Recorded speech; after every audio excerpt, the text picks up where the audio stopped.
Na mobilidade diária aqui na cidade da praia, um bocadinho, isso me falta acessibilidade no meio de transporte público, precisamente. Isso permite e também em alguns lugares públicos, estabelecimentos públicos. E que isso para falta de acessibilidade tem, por exemplo, passeios e estradas por dificuldade para pessoas com deficiência terem acesso ali para morar. Passeios é sempre alto que uma pessoa com deficiência que consiga isso.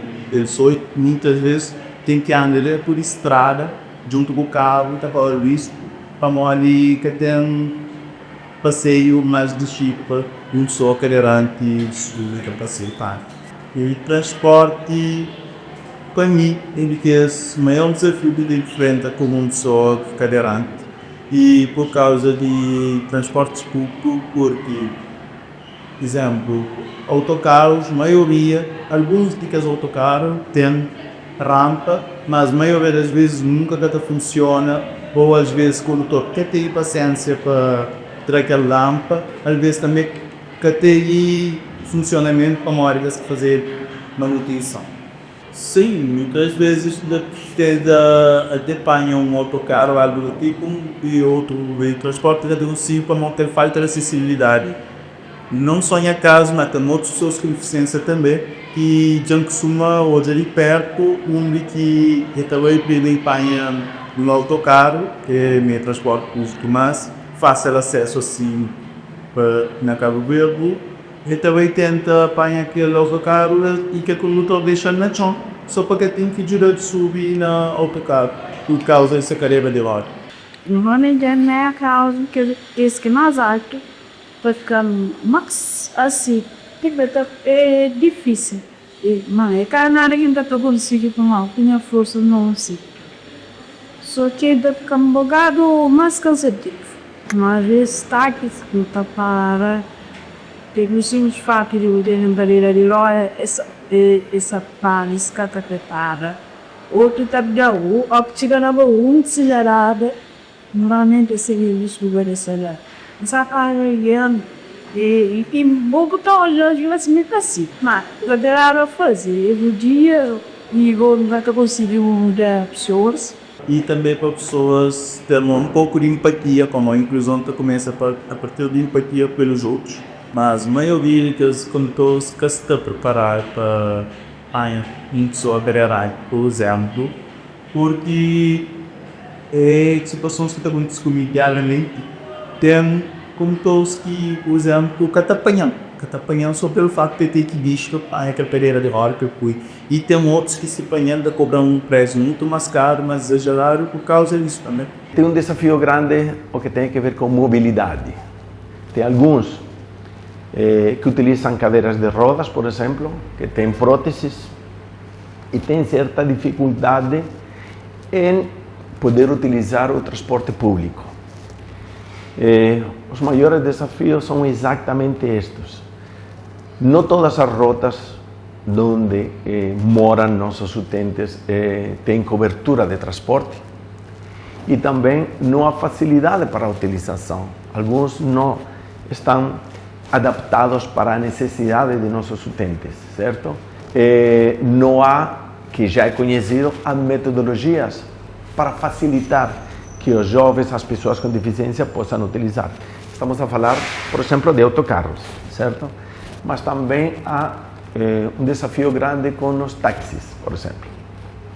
Infelizmente, não todos os táxis estão abertos para colaborar com uma pessoa que tem uma cadeira de rodas, por exemplo.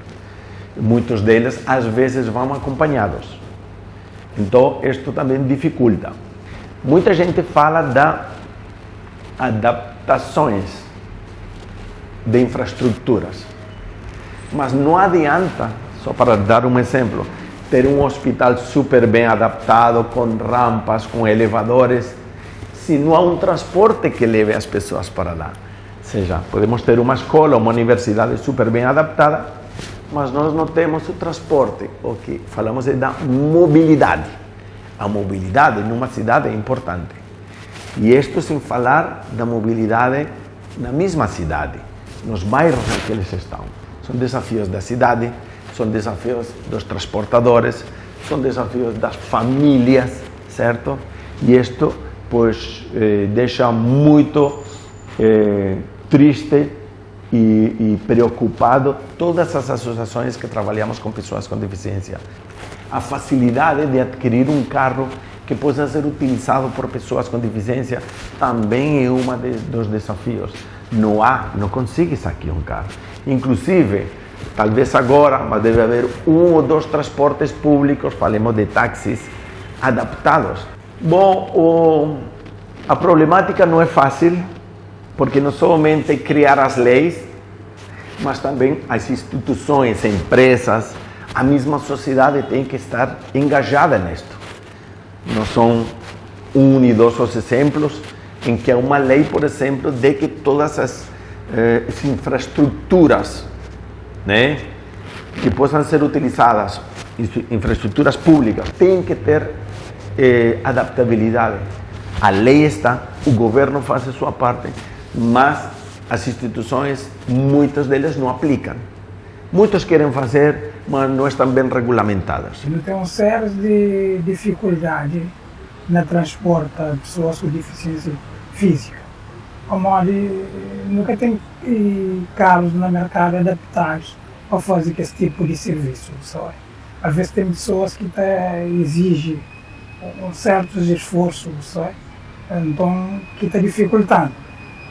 Não tenho vontade de fazer, mas o serviço que está adaptado. Ainda nunca tem nenhum tipo de táxi adaptado para fazer aquele tipo de serviço.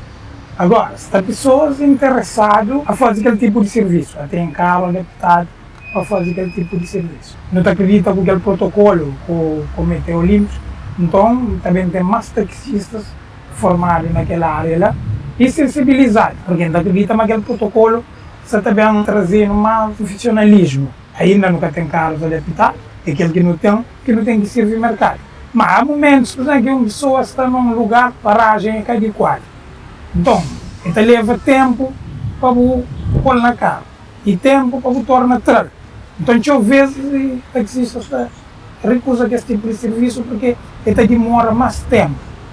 Então, já com carro adaptado, menos tempo, menos esforço físico. Então, por isso, a autoridade desde pensa naquele ponto ali, atribui licenças para carros adaptados. Realmente, inclusão é exatamente isto. Inclusão é autonomia.